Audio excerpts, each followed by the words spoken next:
Hola, buenas tardes a todos y bienvenidos a la masterclass de hoy. Para ella contamos con Francesc Paloma, que es Revenue Management and Pricing Director de Air Europa.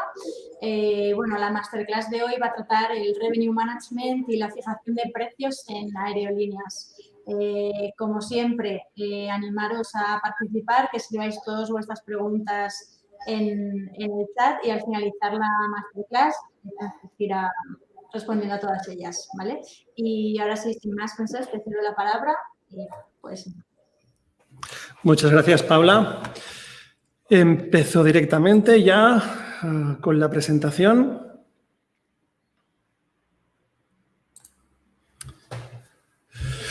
Pues bien, el Revenue Management y el Pricing es cómo se ponen los precios en las aerolíneas. No es algo que sea muy conocido fuera del entorno de las aerolíneas u otros sitios donde lo están usando, con lo cual voy a ser bastante básico a la hora de explicar y empezar. Si queréis cualquier cosa, pues me lo pedís y ya os indicaré dónde ir a buscar pues, una información más profunda. Voy a empezar un poco en definir qué consiste en fijar un precio. El modelo clásico de fijar un precio pues consiste en, tengo un coste de lo que es mi producto, lo que me cuesta crearlo, lo que me cuesta venderlo, lo calculo y aquí le añado un markup. El coste del producto más el markup es el precio. Y esto es lo que típicamente se utilizaba para poner precios desde siempre. Si aquí el cliente entendía que esto valía más y habría estado dispuesto a pagar más, todo este valor extra del producto percibido por el cliente, pues es una ganancia para el cliente. Cliente contento, pero nosotros sabemos que podríamos haber sacado más dinero por él. Por lo cual, el modelo que utilizamos y que se está utilizando más últimamente, pues es el modelo basado en el valor. Nosotros tenemos el mismo coste, pero para poner el precio lo que buscamos es entender qué es lo que hemos creado para el cliente, qué valor tiene por ellos y así entender qué está dispuesto a pagar y poner el precio en función de lo que está dispuesto a pagar el cliente y no de lo que nosotros creemos que va a costar y le vamos a añadir. Si nosotros conseguimos que el valor sea más alto que nuestro coste, vamos a ganar dinero. Si el valor percibido por el cliente está por debajo de nuestro coste, pues vamos a perder dinero.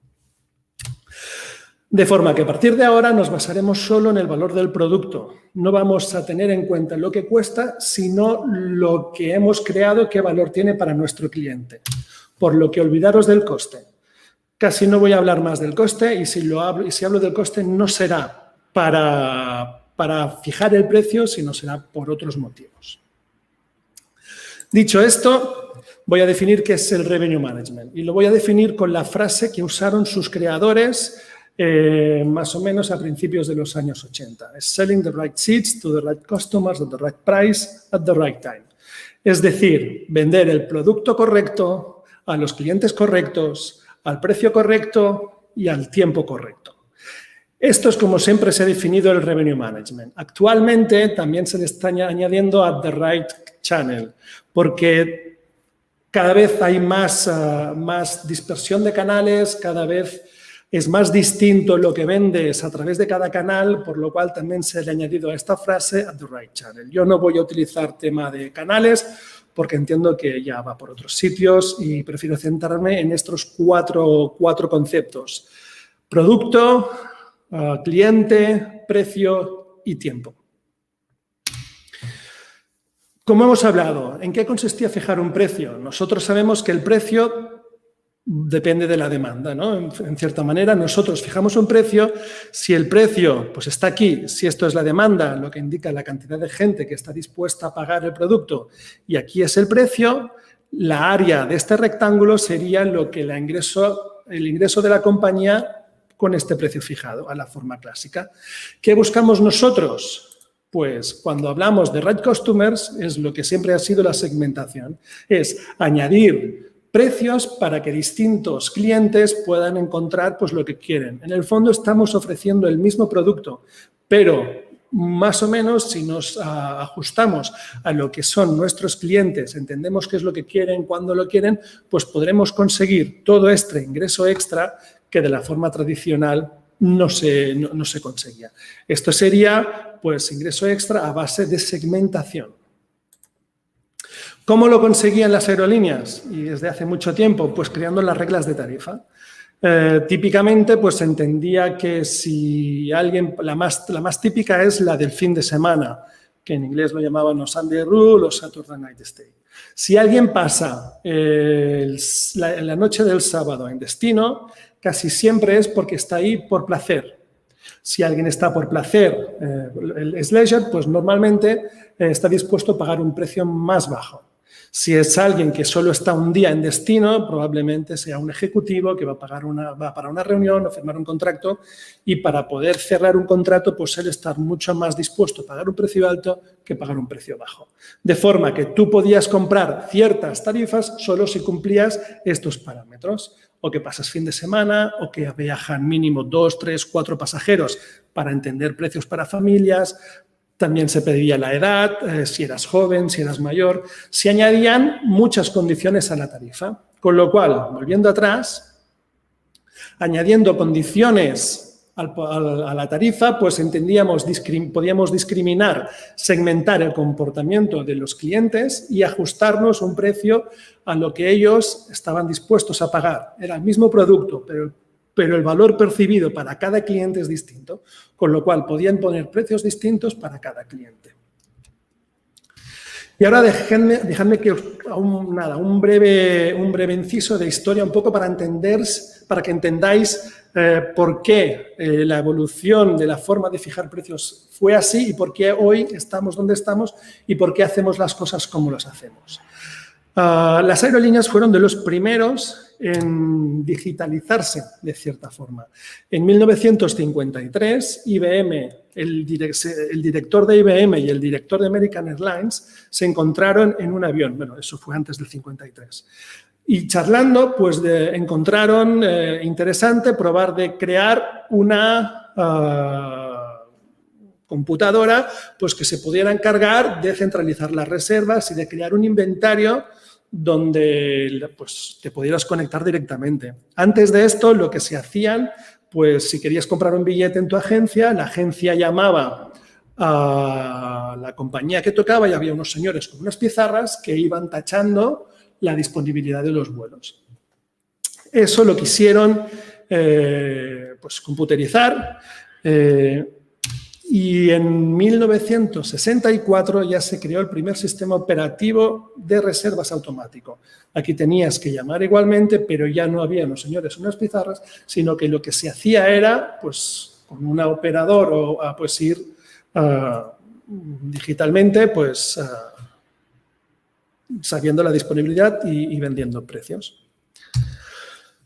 Más o menos, unos cuantos años más tarde, lo que se hizo ya fue computerizar directamente, conectar directamente las agencias con las aerolíneas y se creó el sistema de GDS. Mucho antes que Internet llegara a nuestras casas o que Internet llegara a las mayorías de empresas, las aerolíneas ya crearon una especie de Internet donde tú te podías conectar, donde todas las agencias se ponían a conectar a las aerolíneas y vender sus billetes sin necesidad de que hubiera otro tipo de interacción. Cada compañía creó su propio sistema, pero duró poco tiempo porque no era viable que todas las agencias tuvieran distintas consolas para cada compañía y al final se creó pues, un sistema global que se llama GDS. Y eso funcionó muy bien hasta que llegó aquí pongo 1984, que es cuando se crea el Revenue Management. Entre estas dos fechas pasaron bastantes cosas y ahora os voy a contar exactamente qué. El principal punto de inflexión en todo lo que son las aerolíneas fue la liberación del espacio aéreo norteamericano, que eso sucedió en 1979 y a partir de ahí pues empezaron a salir lo que ahora se conocen como las low cost. ¿Qué pasó? En 1980, creo que apareció una low cost que se llamaba People Express. Supongo que nadie ha oído hablar de People Express, pero People Express nació de la desregulación de precios y un poco su leitmotiv era que nosotros somos simples en tarifas. Todo el modelo que os he explicado hasta ahora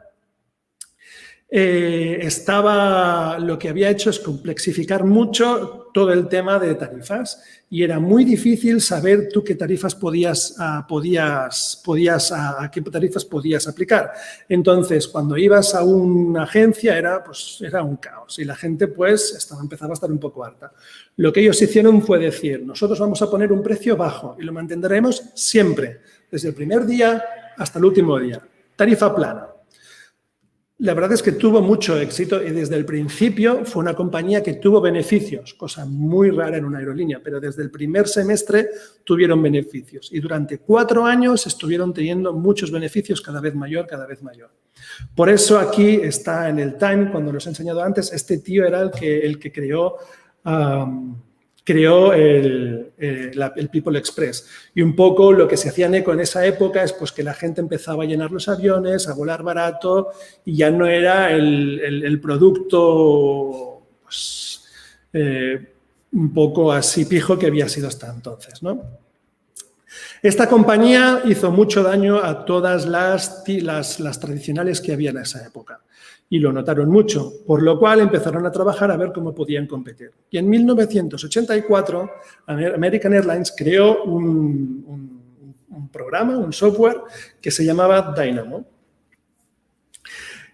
Y lo que hacían más o menos descubrieron es esto. Crearon esta curva de precios, que ahora todos los que estéis metidos en aerolíneas, en cualquier... Bueno, todo el mundo que utilice Revenue Management es la curva que utiliza. Y un poco es la curva de antelación. Aquí vemos el precio según días de antelación, de 305 días de antelación a 0 días y el precio. Y lo que vemos es que el precio sube de abajo a largo y cuando se acerca la salida sube. Eso es algo que como usuarios también conocemos, pero en el pasado no había sido así. American Airlines entendió que la gente que compra con mucha antelación está dispuesta a pagar un precio mucho más bajo que quien compra con poca antelación. Entonces, pusieron tarifas bajas a muy largo plazo y cuando se acercaba el día de la salida, subían precios. Esto que puede parecer muy sencillo ahora, en esa época era muy complicado y necesitaba sistemas, software preparado que entonces no teníamos. ¿Qué pasó? Al cabo de medio año, People Express quebró. Fue incapaz de competir a largo plazo con los precios de American porque ellos no tenían un sistema que les permitiera subir precios a corto, con lo cual si bajaban más el precio, vendían por debajo de coste y si subían mucho no vendían nada, con lo cual no supieron encontrar la reacción competitiva a lo que había hecho American Airlines. La creación de Dynamo en 1984 es lo que se considera la creación del Revenue Management. Y la definición que os he puesto al principio es la definición que los creadores del Dynamo en 1987 dieron de lo que ellos habían hecho. ¿En qué consistía? Su nueva filosofía de poner precios. Entonces, aquí se crearon dos partes en la fijación de precios. Por un lado teníamos el pricing y por otro lado teníamos el revenue management. Lo que habían hecho los GDS era crear 26 puntos de venta, es decir, perdón si vuelvo para atrás y me mareo un poco, pero lo que habíamos hecho así, aquí veis 5 puntos de precios, lo que serían los 5 price points.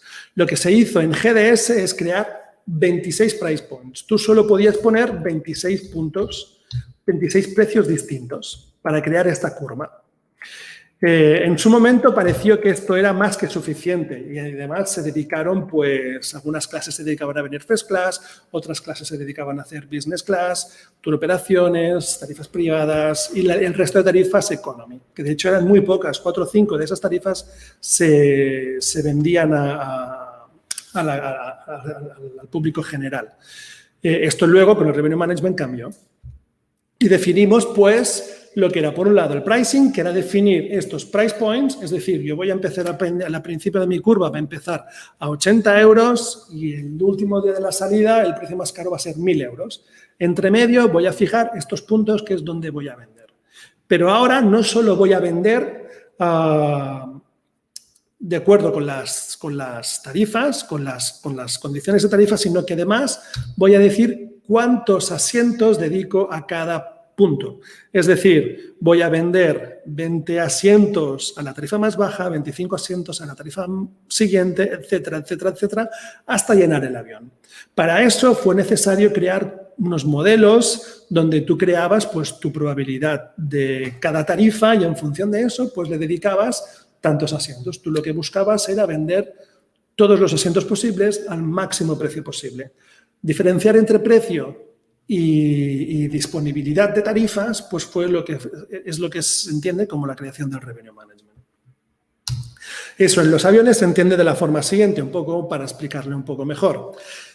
Lo primero que buscamos es qué disponibilidad o qué demanda calculamos que tenemos para nuestra tarifa máxima y se la damos. Vemos que tenemos 3 asientos que nos van a pagar 2.000 euros, pues yo me voy a guardar 3 asientos de este avión a 2.000 euros. Luego tengo una demanda esperada de 7 personas que van a pagar 1.700. Pues guardo 7 asientos a 1.700 y así, etcétera, etcétera. Voy calculando de más precio a menos precio su demanda. De forma que voy bajando y al final dedico todo lo que creo que no voy a vender a la tarifa más baja. Y esta va a ser la que voy a poner primero a la venta hasta que yo crea, pero me voy a guardar estas plazas que es donde considero que yo voy a vender más.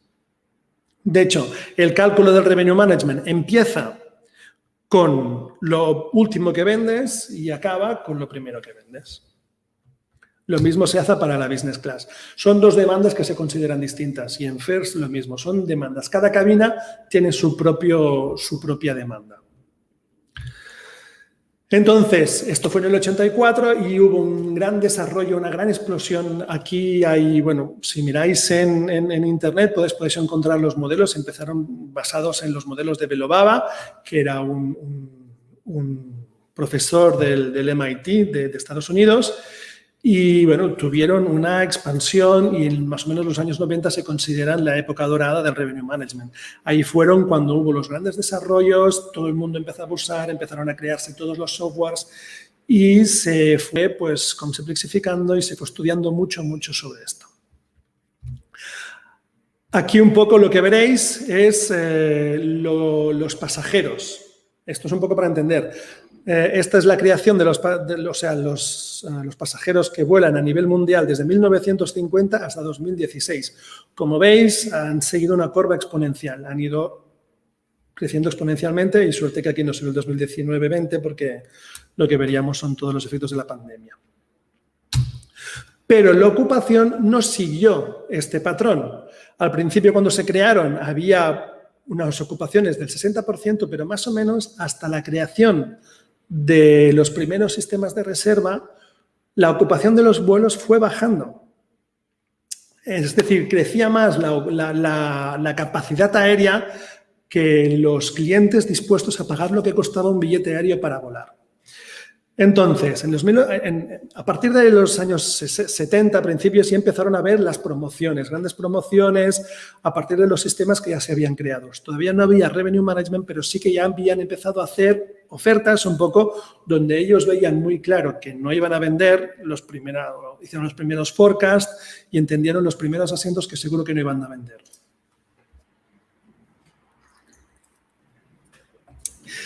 Y empezaron a conseguir subir un poco más. Y a partir del 1980-84, con la regulación, con el Revenue Management, pues la ocupación ha ido subiendo. Es decir, no ha subido solo la capacidad de los vuelos, sino que ha subido también la ocupación de los vuelos.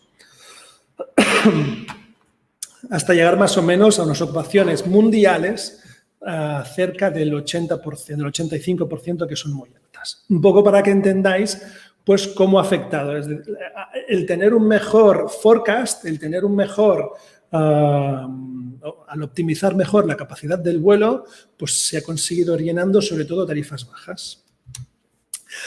Y eso se ha visto mucho en el precio. El precio, desde aquí veis una gráfica que pone en términos relativos cómo ha variado el precio medio de un billete doméstico en Estados Unidos. Si en los años 80 la media era 600 dólares por billete, aquí le descontamos la inflación, pues en términos relativos ha bajado a prácticamente la mitad. Eso ha sido, por un lado, por la bajada de costes y, por otro lado, por la mayor utilización de la capacidad del avión. Es decir, poder llenar más los vuelos hace que puedas vender más barato. O dicho de otra forma, hemos conseguido ese 50% que no llenábamos, venderlo más barato, lo que ha hecho pues que toda la par baje. Y aquí al final lo que podemos ver ya es la irrupción de lo que voy a continuar, que son los ancillaries. A partir del 2000 vienen un poco las low cost. Aquí lo que veis, línea azul es la tarifa con fees, con ancillaries, la roja es sin fees o sin ancillaries. Se entiende por ancillaries los cargos extras, es decir, la maleta, pagar por el asiento, priority boarding, todo esto que ahora estamos muy acostumbrados, pero que no aparecieron hasta mediados de los años 10, de los años 0 de este siglo, ¿no? A partir de aquí ya se ve muy clara la diferencia, es decir, los precios como tarifa han seguido bajando, pero las aerolíneas han conseguido parar esta caída a base de añadir servicios al producto inicial. Con lo cual, en los años 2000 aparecieron los ancillary revenues, de mano de las low cost. En las low cost que al principio, pues como People Express aparecieron, pues les costó subir, pero a partir de los 2000 sí que hubo la gran explosión y es cuando las aerolíneas low cost empezaron realmente a copar parte del mercado, ¿no? Entonces, aquí se ve la penetración en Europa de lo que han sido las low cost. En el 2002 solo el 9% de los vuelos eran de low cost.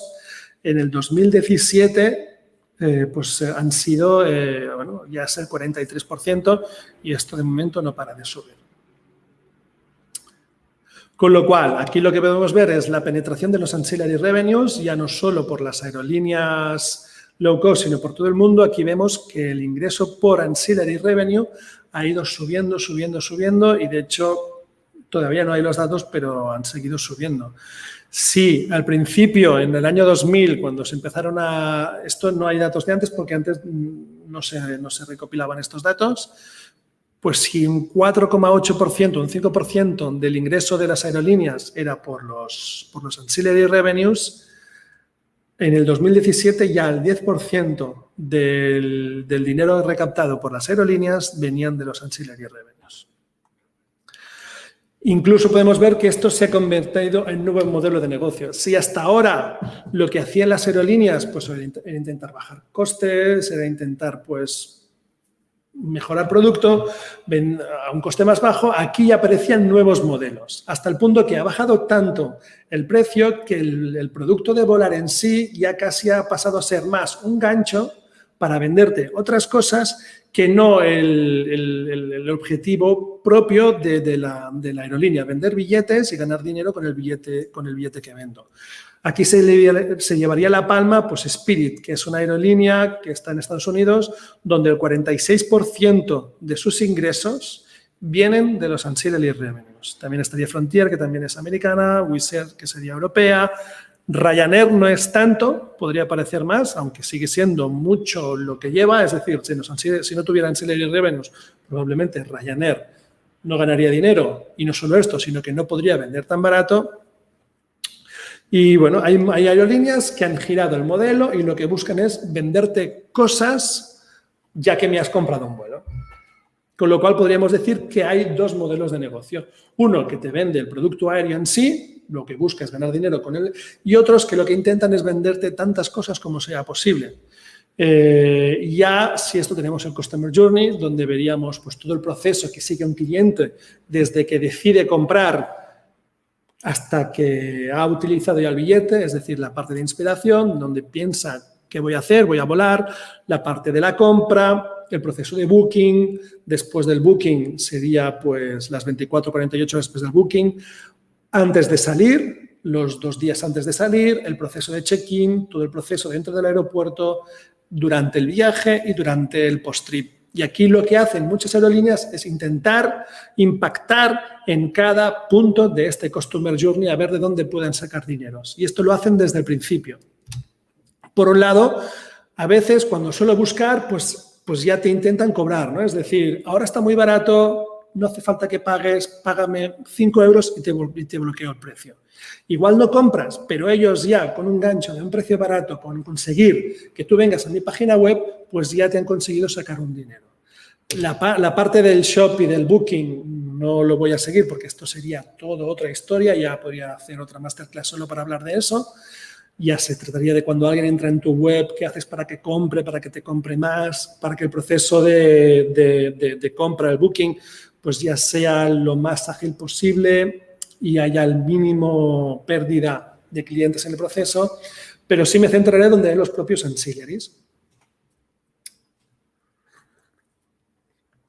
Y eso es, hay muchos intentos de entre que yo he comprado un billete hasta que he volado, todo lo que puedo intentar hacer para venderte algo. Y ahí suelen ser los upgrades, los priority, los VIP y cualquier producto extra, ya sea una maleta extra, ya sea un mejor catering a bordo, ya sea un priority pass, ya sea pues cualquier cosa, venirte a buscar la maleta en el aeropuerto.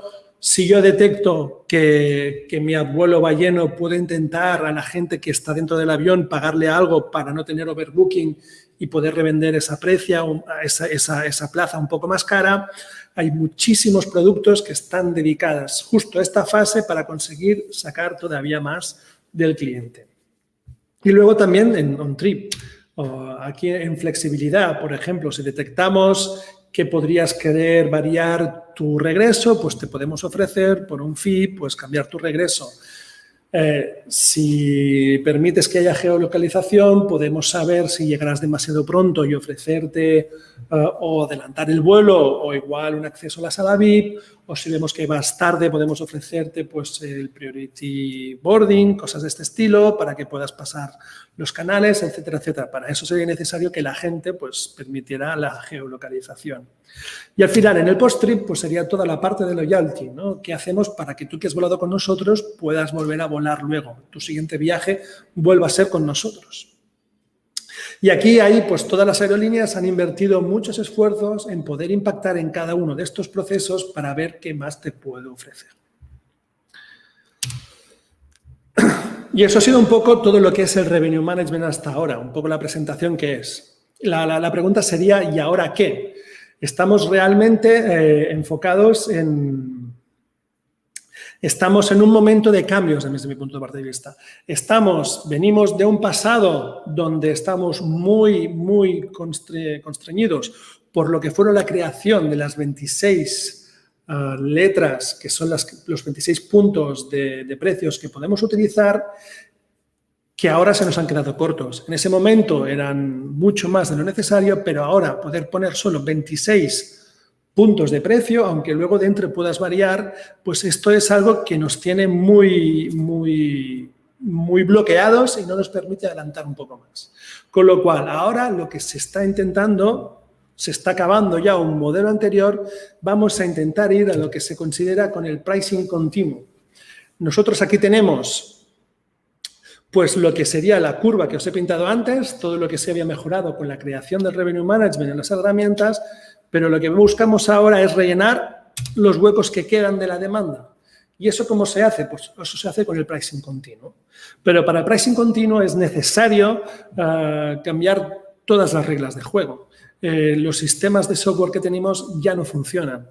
Cualquier persona que diga, cualquier compañía que diga que está haciendo un pricing continuo, está haciendo alguna modificación de lo que ya existe, pero sigue habiendo clases de reserva, sigue habiendo un cálculo de demanda por clases de reserva y lo que están intentando es rellenar los huecos pues, con producto o con alguna forma de variar. Pero la demanda sigue calculándose por clase y sigue habiendo en las entrañas del modelo un cálculo de clases de puntos que venía de 1960 y pico, 70. Con lo cual, ahora, también un poco movidos por la pandemia, pero esto ya venía moviéndose, vamos a ir a un modelo que va a cambiarlo todo. Todavía yo al menos no veo hacia dónde va a ir, pero lo que sí que está muy claro es que va a ser de precio continuo. Con lo cual, los modelos actuales no van a funcionar y vamos a empezar a utilizar el Big Data que se está utilizando para personal vuelos, para hacer pues, ciertas cosas, pero no se está sacando todo su provecho. Y en principio hacia aquí es donde vamos a ir. Yo creo que en no mucho tiempo vamos a poder empezar a ver un pricing continuo real. Y en principio esto es todo lo que os quería contar. Veo que voy un poco por delante de la hora. Si queréis, tenéis más preguntas, pues adelante.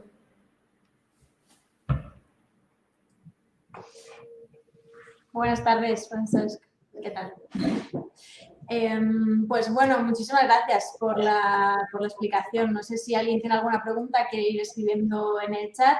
Si no, comentarte, bueno, me ha parecido interesante toda la explicación, pero es verdad que lo que más me ha llamado la atención es lo de los ancillary revenue, ¿no? Que en realidad sí que hay muchas aerolíneas que en vez de intentar ganar el dinero, pues vendiendo un billete, ¿no? Es verdad que intentan pues con otros factores, ¿no? Y la pregunta es si es sostenible en el tiempo este modelo, porque en realidad son muy variables. Yo creo que es sostenible y que vamos además a más. Es decir, las propias buscadores, como pueden ser Kayak, como pueden ser eDreams, ganan muy poco dinero con los billetes aéreos. De hecho, ellos, por ejemplo, necesitan tener esos billetes aéreos para vender su producto hotelero, que es donde ellos realmente sacan margen. De hecho, Ryanair quería convertir su web, ya no solo quería utilizar, creo que es una de las webs más visitadas del mundo, querían utilizar todo ese tráfico que tienen para vender otras cosas e incluso vender otras aerolíneas. Es decir, al final, su precio era un puro reclamo para que tú vayas a su web, compres otras cosas o vayas a su vuelo y compres otras cosas. De hecho, incluso quieren que, bueno, era sobre todo eso. Ryanair ha llegado a vender tarifas a 1 céntimo, ¿no? Igual esto ya no, porque está todo lo que sea las tasas de aeropuerto, que eso lo vas a vender, pero incluso hay compañías que venden por debajo de la tasa de aeropuerto. Es decir, hay aerolíneas que venden billetes que ellos tienen que pagar dinero para que esos clientes vuelen. Y todo eso es porque necesitan tener una masa de clientes muy grande para poder vender otras cosas, para poder justificar sus visitas en sus webs, para poder conseguir... Bueno, sencillamente el modelo de negocio cambia hacia ahí, ¿no? Yo creo que nunca vamos a dejar de tener pues aerolíneas Emirates, Lufthansa, todas esas grandes aerolíneas que van a ir a servicio, pero que el low cost, y de hecho está llamado low cost, deberíamos llamarles low fare, porque su modelo no es el coste bajo. Ellos necesitan un coste bajo para poder ofrecer lo que ellos venden. Pero, de hecho, cualquier aerolínea quiere tener el coste más bajo posible para ofrecer lo que ellos quieren ofrecer, para ofrecer su producto. Lufthansa quiere vender lo más barato posible. Air Europa quiere vender con el costo más bajo posible. Entonces, a partir de aquí, pues vamos a fijar los precios en función del valor que nosotros creamos. Y para crear ese valor queremos ahorrar lo máximo. Pero el low cost en sí no es el modelo que nos guía. Lo que guía a unas aerolíneas es low fare, tú pagas barato y te vendo otras cosas, o high fare, donde te ofrecemos producto, ¿no? Donde tú te vendemos lo que el vuelo en sí, ¿no? Sí. De hecho, esto ha ido aumentando y yo creo que no dejará de aumentar, ¿eh? No me extrañaría ver aerolíneas que estén en el 60, 70, 80% de ingresos por ancillary revenue. Pues es un factor bastante importante. De hecho, incluso lo de llevar la maleta a bordo, esto también te hacen pagar. Es decir, ya antes que parecía tan claro que yo podía volar con mi maleta, pues ahora vas a tener que pagar para llevar tu maleta contigo, ¿no? Con lo cual se va rizando el rizo, cada vez hay más variables. Más variables y cada vez pagar solo el precio del vuelo en estas aerolíneas va a ser más difícil. De hecho, incluso algunas agencias online pues venden por debajo del precio de coste del billete. En otras ocasiones, en otras presentaciones lo muestro, pero muchas veces están haciendo un undercut. Es decir, yo como compañía vendo mi vuelo a 500 euros, eso es lo que yo le pido a la que me paga la gente que me lo compra, pero hay algunas agencias de viaje online que te están vendiendo el mismo billete a 470 euros. ¿Por qué? Porque ellos necesitan traer ese cliente a su web y así conseguir ellos vender sus seguros, tener clientes, una base de datos de clientes muy alta, y normalmente lo que hacen es ponerte un proceso de compra tan complicado, tan puñetero, que es difícil que no caigas en un error de comprar algo que no te toca y al final teniendo un precio más difícil. Incluso hay aerolíneas hay agencias que van cambiando la posición de los sís y los nos para que en algún momento, si tú vas haciendo no, te equivoques en algún sitio y pongas sí. Es otro modelo de negocio. Sí, sí. Pero eso también sería todo otro mundo, ¿eh? Cómo conseguir capturar un cliente a través de la web donde es muy bestia, ¿no? Pues la competencia. Y respecto a la fidelización de los clientes en las aerolíneas, ¿crees que es fácil fidelizar con tanta variedad? De hecho, yo estoy muy a favor de hacer todo lo que sea posible por fidelizar. No tengo el estudio aquí, pero me han comentado que hay estudios que dicen que de los sectores que sacan más jugo de la fidelización de los clientes son las aerolíneas. Cada vez es más probable que un cliente vuelva con una aerolínea porque está fidelizado que no que vaya a una cadena de supermercados, que vaya a otros sitios. Realmente las aerolíneas sacan mucho provecho de esto porque los puntos son muy preciados. Vale. Pues bueno, hasta aquí las preguntas. No sé si alguien tiene alguna más. En principio creo que no. Bueno, los comentarios me han encantado. Muchas gracias.